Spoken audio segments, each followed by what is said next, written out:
एक अद्भुत वातावरण में एक 21 वर्षीय लड़की लाल रंग के चूड़ीदार सूट में मंदिर की ओर बढ़ रही है। वह झुककर मंदिर के द्वार के चरण स्पर्श करती है, जैसे वह अपनी श्रद्धा और सम्मान का आदान प्रदान कर रही हो। उसकी मुस्कान चांद की रोशनी सी खिला हुआ है और उसकी आंखें झील जैसी गहराई लिए हुए हैं। होंठों पर एक सुर्ख गुलाब का रंग है, जिसमें एक गहरा काला तिल उसे और भी आकर्षक बना रहा है। उसके खूबसूरत चेहरे पर मासूमियत झलकती है, जैसे वह अपने इरादों की पवित्रता के साथ आगे बढ़ रही हो। जब वह अपना दायां पैर मंदिर में रखती है, तब मानो आसमान में किसी ने हंसते हुए बादलों को छू लिया हो। उसकी मौजूदगी के साथ ही अचानक हवाओं में एक ताजगी महसूस होने लगती है। ऐसा लगता है कि जैसे उसकी भक्ति की खुशबू चारों ओर फैलने लगती है।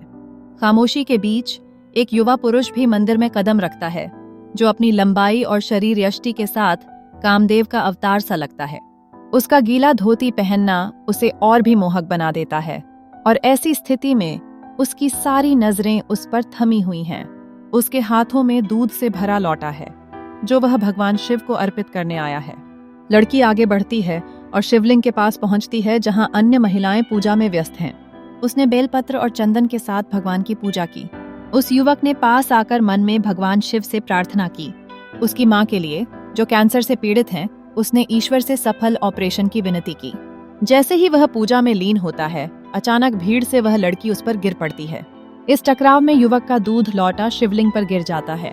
ऊपर कैलाश पर भगवान शिव देवी पार्वती के साथ मुस्कुराते हैं, जैसे उनकी इच्छा पूरी होने पर अभिषेक हो रहा हो। इस मिलन को देखकर देवताओं ने अपनी लीला में फेरबदल कर दिया।